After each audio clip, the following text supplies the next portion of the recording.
Princípios e bases da prática médica. Ipojucan Calixto Fraiz, Carlos Elque Braga Filho, Mariane de Oliveira Falco e Selmo Celeno Porto. Introdução às bases da prática médica não podem ficar restritas às ciências biológicas. A complexidade do processo saúde-doença torna necessária a inclusão de conhecimentos oriundos das ciências humanas e sociais. Para que sejam compreendidas as múltiplas facetas de todas as profissões da área da saúde, os conhecimentos de anatomia, histologia, fisiologia, bioquímica, genética dos agentes agressivos e dos mecanismos de defesa do organismo não são suficientes para uma boa prática médica, por mais profundos e detalhados que sejam. A arte clínica é levar a ciência médica para cada paciente. Esse é o objetivo de uma medicina de excelência. Para atingi-lo é preciso apoiar-se em sólidos princípios e ter amplas bases, pois conhecimentos técnicos e refinados são apenas um dos requisitos da medicina moderna. Origens da medicina. Não há reflexão sobre a medicina que não recorra às suas origens para que se possa construir as bases de sua prática. A referência a Hipócrates como fundador da medicina não deixa de ser um esforço para inscrever essa profissão na racionalidade da filosofia grega, que deixou como grande legado dos gregos a naturalização das explicações sobre a doença. Os trabalhos da escola hipocrática em relação à etiologia da epilepsia, considerada, até então, uma doença sagrada, são um bom exemplo desse esforço. Embora os filósofos da escola de Kos tenham construído uma base sistematizada, racional e natural de esclarecimento da doença, as explicações ligadas à mitologia não foram abandonadas.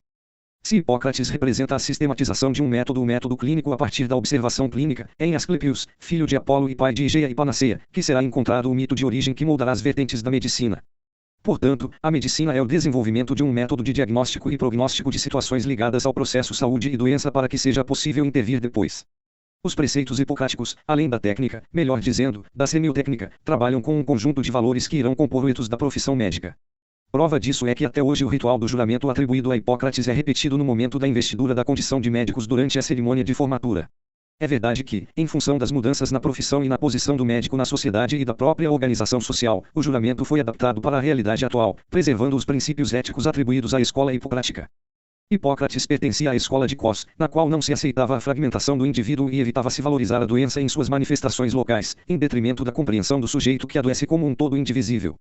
Então, a doença deixa de ter uma explicação mágico-religiosa e passa a ser considerada um evento do mundo natural, apontando-se a relação com o meio ambiente como originária do equilíbrio que mantém a saúde ou a desorganização que leva ao adoecimento. Um exemplo dessa concepção é o livro dos ares, das águas e dos lugares, atribuído à escola hipocrática. Por outro lado, voltar-se para a compreensão das origens mitológicas nos permite entender as vertentes da prática médica, as quais, se espera, sejam sinérgicas, mas que tantas vezes entram em antagonismo, tanto nas decisões de prioridades das políticas de saúde quanto nas escolhas feitas pelos médicos em sua atuação. Higeia e Panaceia representaram a dicotomia na qual a medicina se desenvolverá. As medicinas preventiva e curativa, em vez de representarem faces de uma mesma prática, se constituíram em vertentes nem sempre sinérgicas, competindo, muitas vezes, por legitimidade e poder dentro das instituições e das políticas de saúde. Concepções de saúde e doença. As concepções de saúde e doença, os níveis de aplicação das medidas preventivas incluindo-se o que é chamado de medicina curativa nesses níveis de prevenção, as relações da medicina com o meio ambiente entendido atualmente não como apenas físico ou natural, mas como meio social, a organização do sistema de saúde como expressão dessa sociedade, o ethos da medicina e as suas relações com o direito dos pacientes constituem os princípios e as bases para a prática médica, sem os quais esta é destituída de qualquer relevância social, ficando reduzida a uma técnica a serviço de interesses que não contemplam nem as necessidades mais subjetivas dos pacientes, nem as da sociedade como um todo. A seguinte definição de saúde, o estado do completo bem-estar físico, mental e social e não a mera ausência de enfermidade, é costumeira. Esse conceito fez parte da Carta de Princípios da Organização Mundial da Saúde, OMS, datada de 7 de abril de 1948. Por este motivo o Dia Mundial da Saúde é comemorado nessa data. É preciso salientar que, embora apresente algumas limitações, essa conceituação representou muitos avanços porque, antes de tudo, se trata de uma afirmação em contraposição a conceitos definidos por negação como saúde é o silêncio dos órgãos ou saúde é a ausência de doenças. Quando são considerados os conceitos por negação, tende-se a organizar a prática médica e o sistema de saúde com objetivos restritos ao tratamento das doenças, visto que a saúde seria a ausência destas. Quando esta é definida como um estado de bem-estar, são introduzidos objetivos que vão além do combate às doenças e isso claramente amplia a atuação médica, estabelecendo novos compromissos para qualquer sistema de saúde. Outro aspecto que representou avanço foi a abrangência do conceito. Ao reconhecer não somente a dimensão física, mas também as dimensões mental e social, há uma ampliação da abordagem que se faz necessária pelos profissionais da saúde, influindo, inclusive, na própria formação. Assim, os currículos das escolas médicas devem ter como abordagem não apenas o adoecimento, a partir da matriz biológica e das ciências básicas, mas também aquelas que contemplem o mental e o social. A biologia humana, embora essencial, já não é mais suficiente para que o adoecimento seja entendido. Além de serem necessárias mudanças na formação médica relativas às dimensões abordadas, também é esperado que o médico seja capaz de atuar em equipe, pois as abordagens física, mental e social exigirão o concurso de vários profissionais de formação diferenciada, trabalhando juntos em uma abordagem pelo menos multiprofissional, quiçá interdisciplinar ou mesmo transdisciplinar. Mas resta a esse conceito uma crítica, pois se trata de uma proposta com uma boa dose de utopia, visto que espera que seja possível um completo estado de bem-estar. Porém, as utópias servem para nos apontar uma direção e não necessariamente para que suas metas sejam alcançadas. Se não é possível ter o completo estado de bem-estar, é preciso buscar o mais completo estado de bem-estar que as nossas ações tornem possível. A questão da causalidade do processo saúde-doença tem uma posição central na medicina. Os conceitos moldam a prática e a prática constrói conceitos. As definições de causalidade têm historicidade, ou seja, dependem de tempo e lugar. Na antiguidade, predominavam as explicações mágico-religiosas sobre a origem das doenças. Moacir Scliar, 2002. Enfatiza a predominância destas nesse período, citando vários exemplos, nos quais as enfermidades eram sinal de desobediência aos desígnios do divino, como o relato no Velho Testamento de um caso de hanseníase. Tal doença estigmatizante era apresentada como a materialização do desvio moral no próprio corpo do pecador. Por isso, fugia completamente da alçada da medicina. Com o florescimento da cultura grega, as explicações ligadas à ideia de castigo divino perderam terreno para outras racionais e naturais. Pela observação da natureza, são construídos conhecimentos sobre o corpo humano e sua relação com o ambiente. Nesta perspectiva, a saúde deriva de um equilíbrio interno do ser humano, e vai além disso, chegando à sua relação com o meio externo. Afastando-se as causas sobrenaturais, abre-se caminho para uma medicina baseada na observação desses fenômenos. Said, 1998. Sobre a transmissibilidade das doenças, longos séculos serviram para que fosse afastada a ideia de que as doenças emergiam dos pântanos e dos maus ares, como se afirmava na teoria miasmática, nascendo, então, a ideia de contágio. Por fim, o século XIX assistiu à confirmação do conceito de contágio pelos trabalhos de Louis Pasteur, 1822-1895, e Robert Koch, 1843-1910, descobertas que marcaram o início de uma nova época da medicina. Em 1885, as descobertas de Pasteur eram citadas, com entusiasmo, por Jardin Belmetz, professor da Faculdade de Medicina de Paris, como capazes de abrir novos horizontes à arte de curar, mostrando-nos a natureza real do princípio virulento e contagioso das doenças. Said, 1998. O ceticismo na medicina e o niilismo terapêutico cedem lugar ao que viria a ser a era da terapêutica. Assim, Robin, outro professor da Faculdade de Medicina de Paris, em 1910, afirma: essas conquistas, no rumo de uma verdadeira terapêutica da etiopatogenia, são provas das certezas que o amanhã nos reserva. Said, 1998. Houve assim mais de meio século de otimismo, com o advento dos antimicrobianos e da prevenção por vacinas, entre outras medidas que controlaram a maioria das doenças infecciosas. Era a teoria da unicausalidade das doenças a balizar as pesquisas e a prática médica. Contudo, principalmente a partir da segunda metade do século XX, a teoria unicausal, centrada na microbiologia, mostrou-se insuficiente para explicar as doenças que se tornavam prevalentes pelo processo de industrialização e urbanização, as chamadas doenças crônico-degenerativas. Exigiam-se outros modelos explicativos, agora multicausais.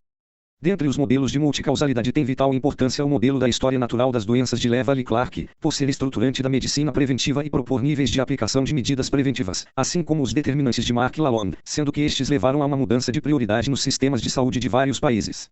Além desses modelos, serão abordados também os determinantes sociais em saúde e a determinação social em saúde, como conceitos necessários para a sustentação de uma boa prática médica.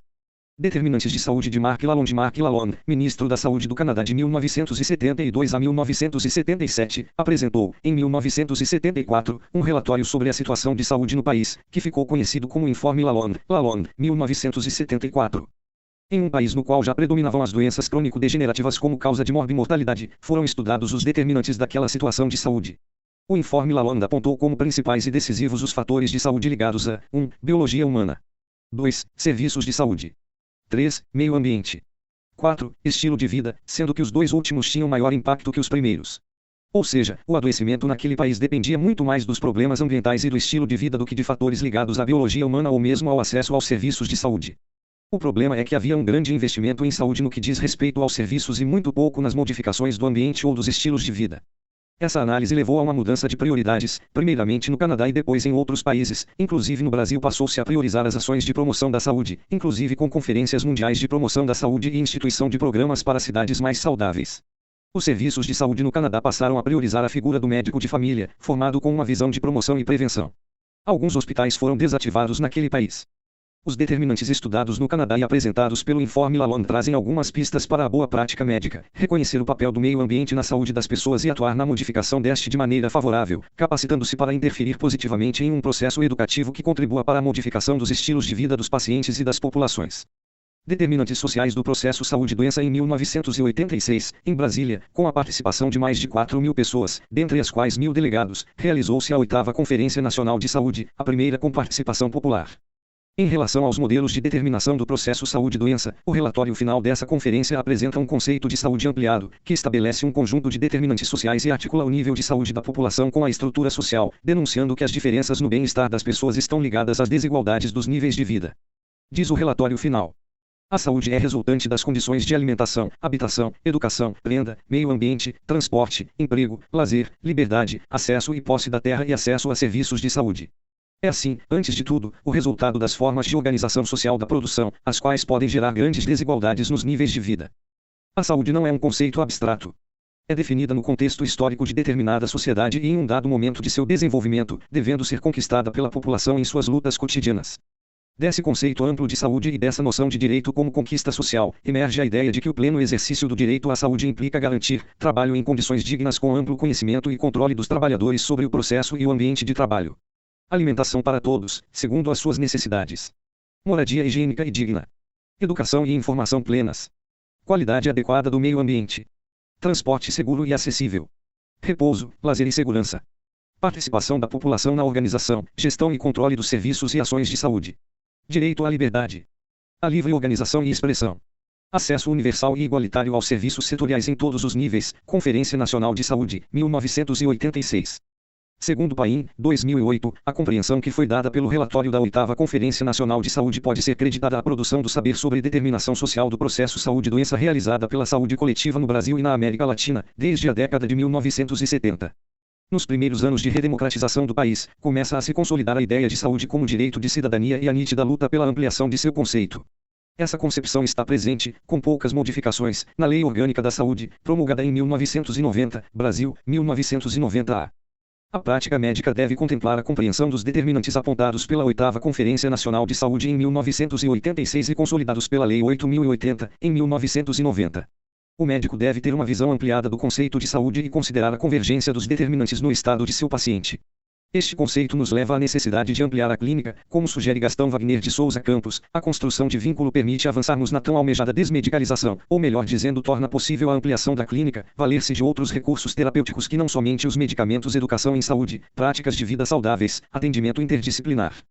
Campos, 2003.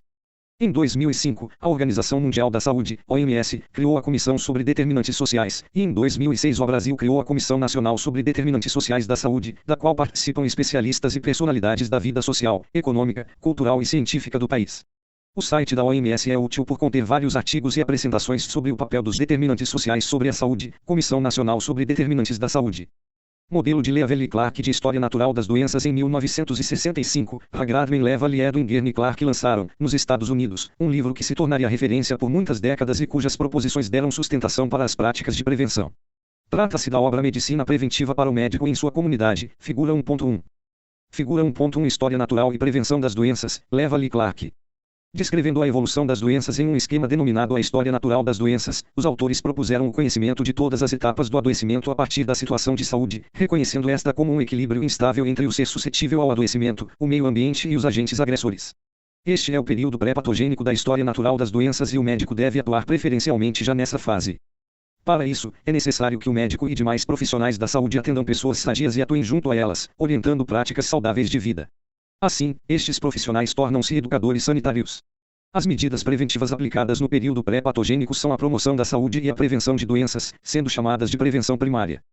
Porém, a capacidade de agressão dos agentes nocivos, infecciosos ou não, pode superar a capacidade de defesa do ser suscetível quando este habita um ambiente desfavorável à manutenção da saúde. Daí pode advir o desequilíbrio, representado por Leavel e Clark pela figura de uma balança na qual o agente agressor e o hospedeiro suscetível ocupam os pratos da balança e o meio ambiente funciona como fulcro. Nesse caso, os indivíduos entrariam no período patogênico iniciado normalmente por alterações teciduais não detectáveis clinicamente, evoluindo para doença precoce discernível, depois avançada e convalescença, podendo ter como desfecho a morte, cronicidade, invalidez ou recuperação.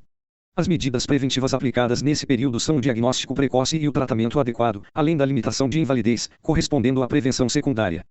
A prevenção terciária se dá no final do processo como reabilitação, tão importante como os níveis anteriores. Conhecer a história natural das doenças para intervir cada vez mais cedo é a nova proposta para os médicos. Não apenas para os que atuam na saúde pública, mas para todos, principalmente aqueles que atuam em saúde individual, em seus consultórios, motivados tradicionalmente apenas para o diagnóstico e tratamento das doenças. Deste modo, Leva-lhe e Clark procuram romper com a dicotomia entre medicina preventiva e curativa. Quanto aos sistemas de saúde, eles devem ser organizados no sentido de garantir acesso fácil à população, para que a mesma possa entrar em contato com o sistema para as ações de promoção da saúde e prevenção, e para que haja a possibilidade de um diagnóstico precoce, ações estas preferenciais em relação às mais tardias, que apresentam maior custo e menor efetividade. Porém, esse modelo encontra limitações por não atuar na estrutura da sociedade produtora de doenças, fazendo com que a solução se dê no plano das mudanças de estilo de vida ou ações que não avaliam criticamente a forma como a sociedade se organiza. Por esse motivo, diversos autores latino-americanos, na década de 1970, fizeram críticas ao modelo de Leva-lhe e Clark, entre eles, o brasileiro Sérgio Arouca, proeminente intelectual e ativista da reforma sanitária brasileira. Em 1975, Arouca apresentou a tese O Dilema Preventivista, Contribuição para a Compreensão e Crítica da Medicina Preventiva, Arouca, 2003, na qual desenvolve com clareza seu ponto de vista. Prevenção quaternária. A elevada e crescente taxa de mortalidade relacionada aos efeitos adversos das intervenções terapêuticas, clínicas e cirúrgicas, que podem ser englobadas sob a denominação de iatrogenias, deu origem à prevenção quaternária, etapa inexistente no modelo de Leva-lhe e Clark, ver figura 1.1. A prevenção quaternária baseia-se no conhecimento prévio, ou seja, quando se faz um plano terapêutico, e na identificação precoce dos efeitos adversos, principalmente os que põem em risco a vida do paciente. A definição dos riscos e benefícios exige a avaliação de cada paciente, em sua individualidade e com suas particularidades, o que não é possível nos ensaios baseados em técnicas estatísticas. A partir desse ponto de vista, a prevenção quaternária tem por base o princípio hipocrático primum non nocere, que corresponde à não maleficência da corrente principialista. Cumpre ressaltar que a mortalidade, diretamente relacionada às ações médicas, encontra-se entre as principais causas de óbito, ao lado do câncer e das doenças cardiovasculares e cerebrovasculares. Ética e bioética. Etimologicamente, ética vem do grego ethos e significa modo de ser, caráter, conduta. A ética, conforme a maneira de ser abordada, pode ser filosófica, científica ou normativa. Filosófica por ter afirmações absolutas e a priorísticas, científica por estudar o comportamento moral como manifestação humana, e normativa, pois, mesmo sem explicar sua natureza, elabora normas e preceitos sobre o comportamento humano. Ética não se confunde com religião, pois, nesta, os mandamentos são seguidos pela fé e na ética pela razão. A ética é, portanto, o estudo do comportamento moral do homem, é a ciência da moral, da conduta. O valor da ética está no estabelecimento de uma consciência clara sobre um problema fundamental. Uma preocupação e uma justificativa para o estudo da ética é o fato de que na medicina repousam os valores mais altos da humanidade. Tem o poder de dar e tirar a vida, lutar por ela e deixar morrer, ajudar e destruir pessoas. Em outras palavras, tudo o que existe na ciência médica pode ser usado para o bem ou para o mal. A decisão pelo bem ou pelo mal é ditada pelos princípios que formam as bases do trabalho de um médico. Os homens não só agem moralmente, mas refletem sobre esse comportamento prático e o tomam como objeto de sua reflexão e de seu pensamento. É a passagem da moral efetiva, vivida, para a moral reflexiva. Neste diapasão, entendemos o conceito de Emir Khalaf, 1976, que conclui que a psicologia estuda o homem como pessoa, como relacionamento intra- e inter-humano, mas, ao dispor da capacidade de se encontrar consigo, de refletir, de dobrar-se sobre si mesmo, entra-se no campo da ética. A moral apresenta classicamente duas especiais funções, inibição e transformação. Quanto mais intensa for a motivação do homem pela moral, mais sua particularidade se elevará na cotidianidade e assim vai surgir o conflito entre a herança moral do passado da humanidade e a exigência moral da época. A moral é objeto de estudos da ética e pressupõe três características. 1. Seus valores não são questionados. 2. Eles são impostos. 3. A desobediência às regras pressupõe um castigo. A grande diferença entre ética e moral é que, para funcionar, a moral precisa ser imposta, enquanto a ética deve ser inerente ao indivíduo, apreendida e incorporada por ele. A moral é imposta, a ética, percebida. Na verdade, a prática demonstra a existência de princípios interpretados de modos diversos, e a experiência de cada um desempenha papel decisivo. É possível dizer que existe um conceito de moral de influência religiosa ou sociológica ou mesmo racional.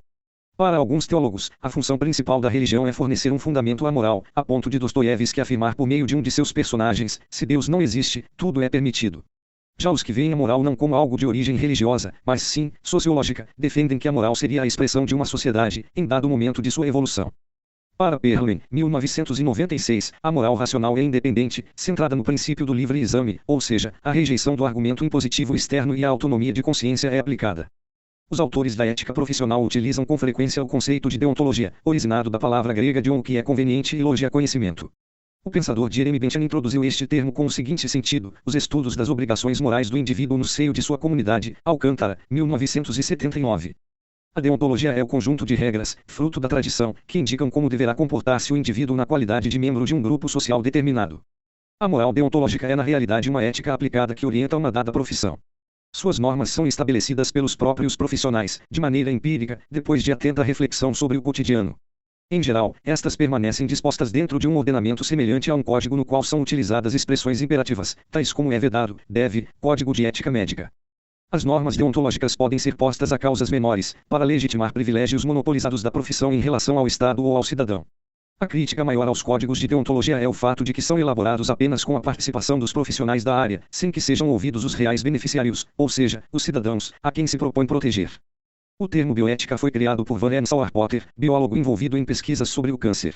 Para ele, seria necessário desenvolver um novo campo da ética, que pudesse ser direcionado para a defesa do homem, para a sua sobrevivência e para a melhora de sua qualidade de vida. Se a bioética é parte da ética, está relacionada com os problemas colocados pelo progresso das ciências biomédicas. Um conceito de bioética deverá contemplar a avaliação, a ética, da ação, determinada pelo tipo de técnica, sobre a vida.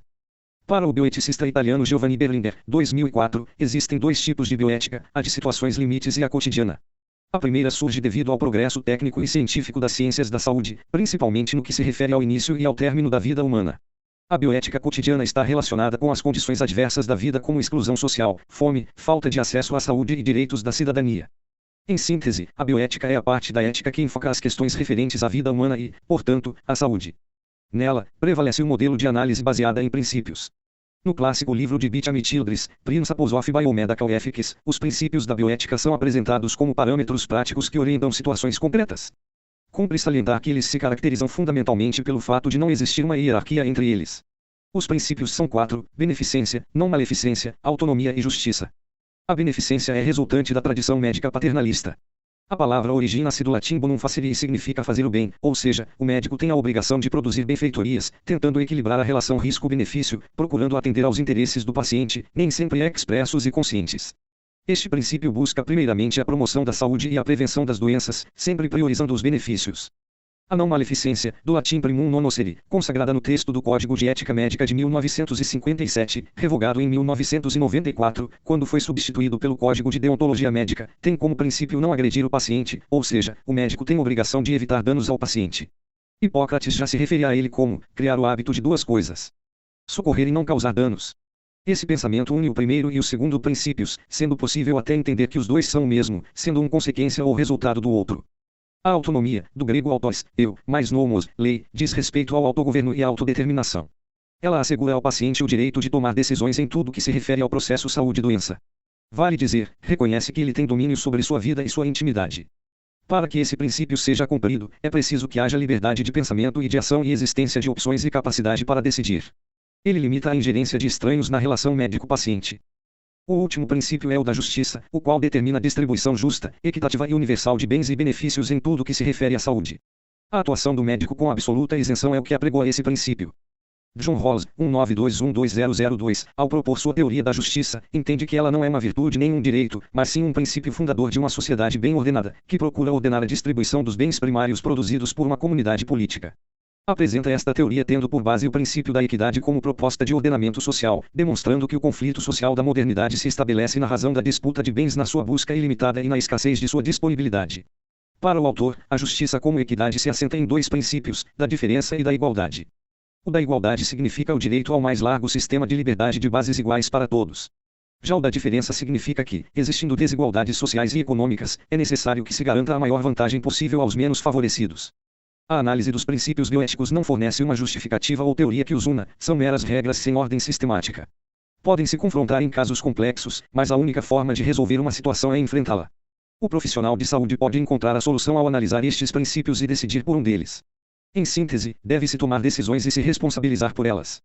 A partir dos anos 1960, começaram a surgir muitas questões que estão repercutindo intensamente no exercício da profissão médica.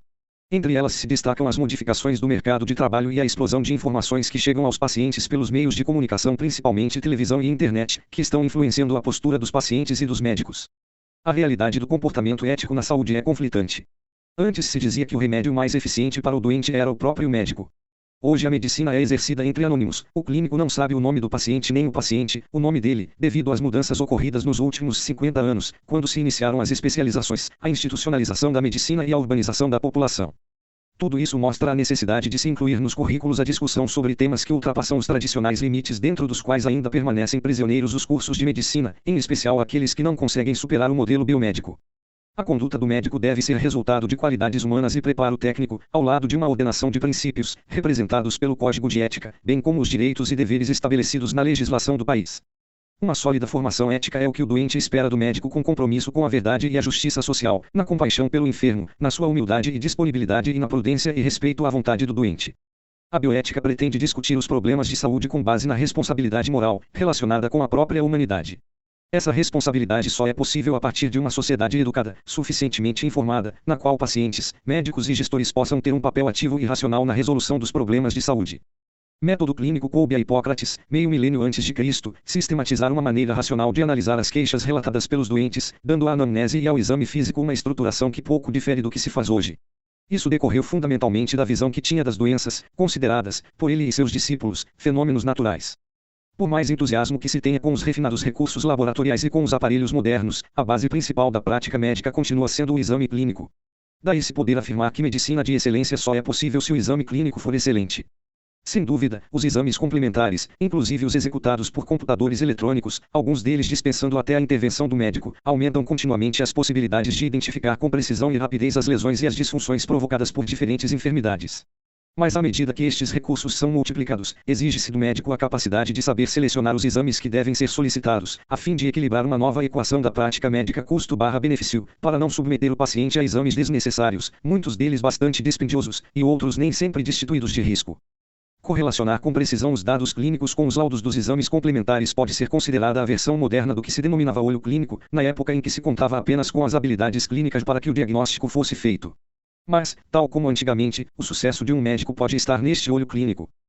A experiência mostra que algumas técnicas e manobras do exame físico podem ser substituídas por algum aparelho, mas a anamnese continua insubstituível nas seguintes condições: 1. Formular hipóteses diagnósticas. 2. Estabelecer uma boa relação médico-paciente. 3. Tomar decisões, ver capítulo 6, anamnese. Um equívoco que precisa ser destacado é achar que exames complementares possam mascarar ou recobrir deficiências, resultantes de exames apressados e semiotécnica precária. Isso oferece uma falsa segurança, além de aumentar os custos. Pior ainda, pode induzir a erros diagnósticos e escolha equivocada de procedimentos terapêuticos. Qualidades humanas. Não se pode deixar de incluir entre os princípios e bases para a prática médica as qualidades indispensáveis para o exercício de uma profissão que lida essencialmente com a vida humana. Para ser um verdadeiro médico, os mais modernos conhecimentos científicos são essenciais, mas nunca serão suficientes, pois as profissões de saúde têm algo que as faz diferentes de todas as outras.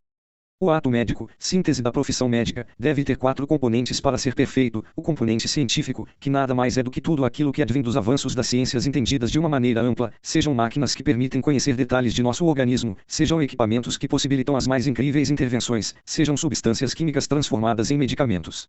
O outro componente é a ética, em sua mais ampla concepção, que inclui não apenas aspectos deontológicos, mas também as nuances mais sutis da relação médico-paciente, pois são os princípios éticos que direcionam os médicos para a maneira de utilizar os conhecimentos científicos para fazer o bem, sabendo-se que os mesmos conhecimentos também possibilitam fazer o mal. O terceiro componente, o mais importante, são as qualidades humanas que podem ser sintetizadas no respeito incondicional ao paciente, na integridade no exercício da profissão e na compaixão para compreender o sofrimento do paciente, seja ele qual for, e fazer tudo o que estiver ao alcance da ciência médica para aliviá-lo. Por isso, competência técnica, por mais refinada que seja, jamais será suficiente para tornar perfeito um ato médico. O quarto componente, o que permite levar para cada paciente os outros 3, é a relação médico-paciente. Sem dúvida a essência da medicina, ver capítulo 4, ensino/aprendizagem da relação médico-paciente.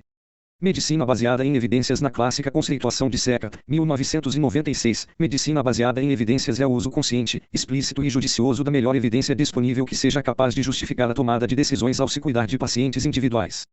Sem dúvida, a ciência médica está vivendo uma nova fase, que nasceu na década de 1990, quando novos conceitos foram aplicados ao estudo das doenças e deram origem à epidemiologia clínica, da qual nasceu a medicina baseada em evidências estatísticas.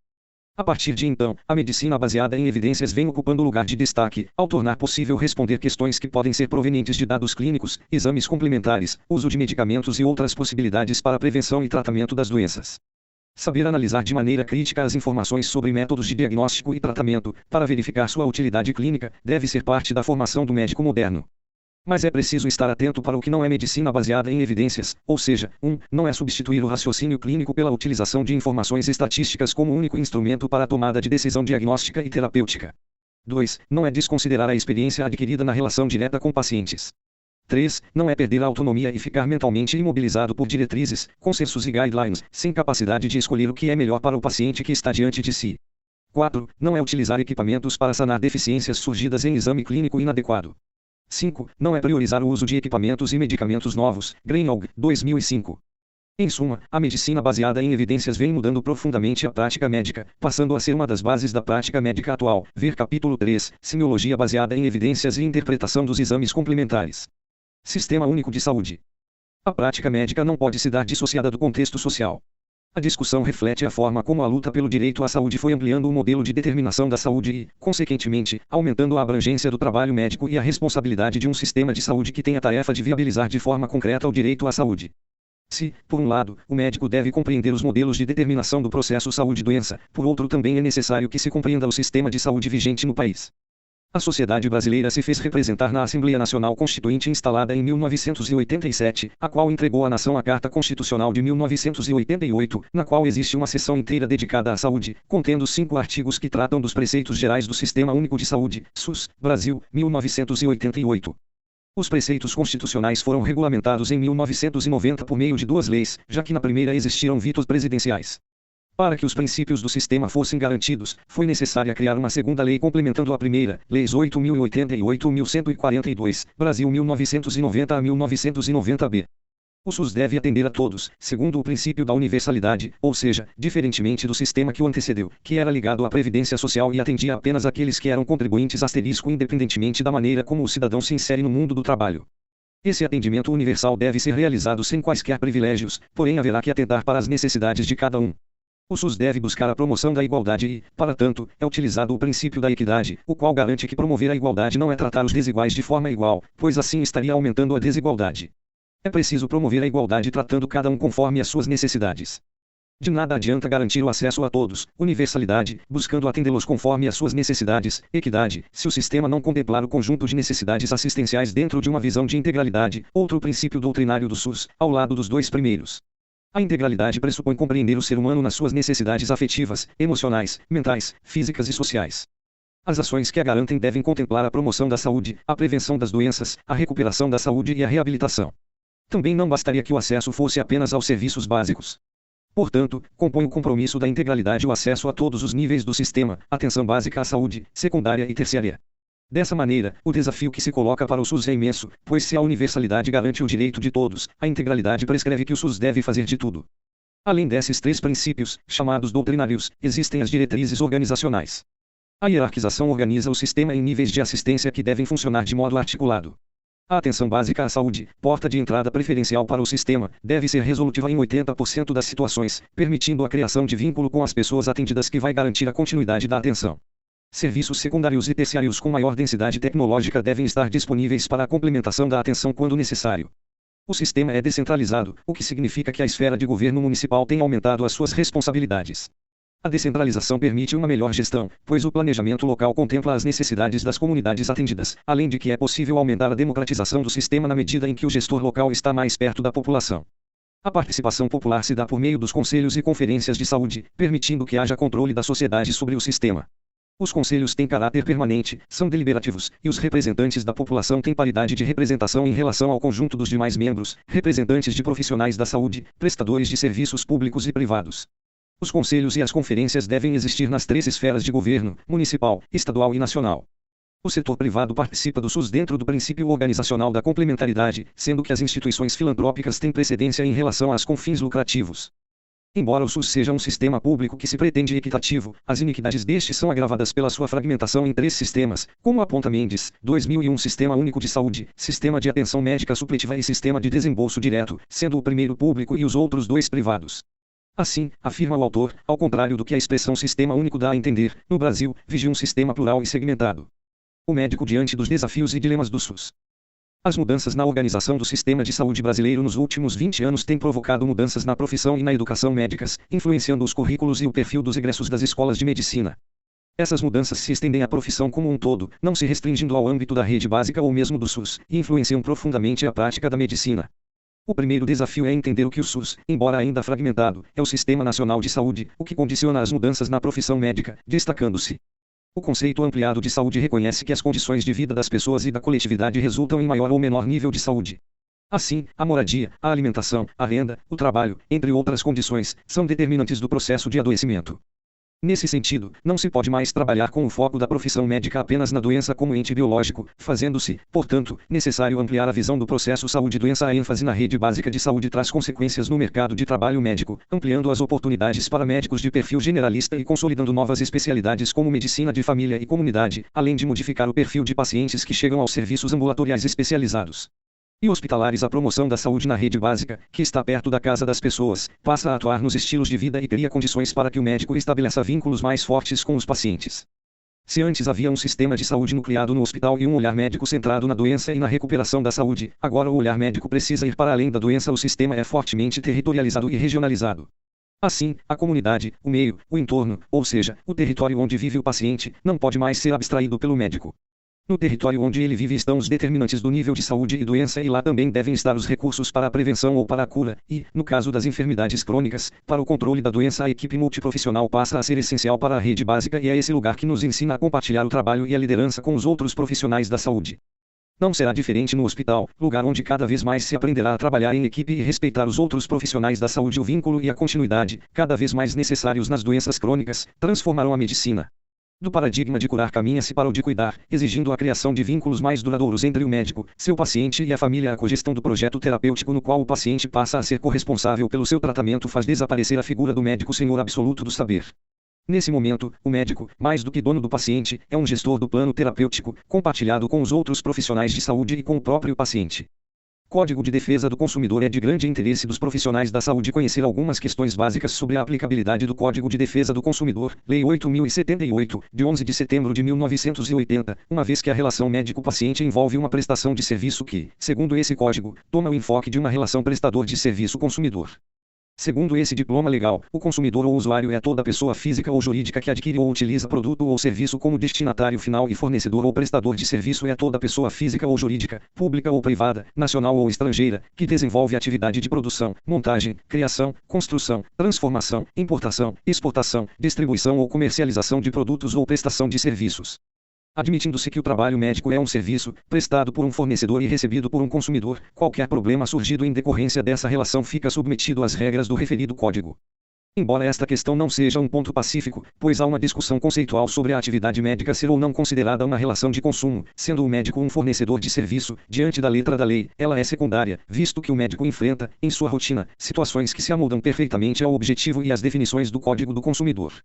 Em que pese o fato de a relação parecer definida como exposto anteriormente, há uma polêmica a qual a própria lei induz ao tratar de modo diferenciado a atividade dos profissionais liberais, conforme consta no parágrafo 4A do artigo 14, que afirma que a responsabilidade pessoal dos profissionais liberais será apurada mediante a verificação de culpa, enquanto para todas as demais relações abrangidas pelo Código do Consumidor a responsabilidade não decorre da culpa.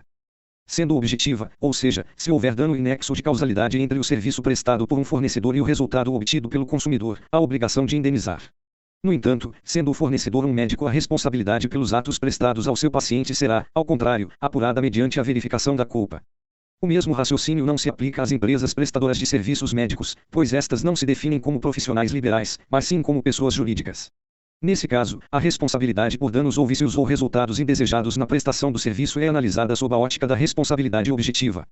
Responsabilidade legal. A professora Beatriz Helena Sattler França, no livro Bioética Clínica, do professor Cícero Urban, 2003, traz da literatura o conceito da responsabilidade como a obrigação que todo ser livre tem de responder pelos seus atos e sofrer as consequências acarretadas pelos mesmos. Ou seja, a capacidade de suportar as consequências de seus atos. Segundo Marton, a responsabilidade não é fenômeno exclusivo da vida jurídica, ela se liga a todos os domínios da vida social. Aguiar Dias, 1960. Todas as pessoas, no exercício ou não de uma profissão, respondem pelos danos que acarretam em outrem por meio do dolo ou da culpa.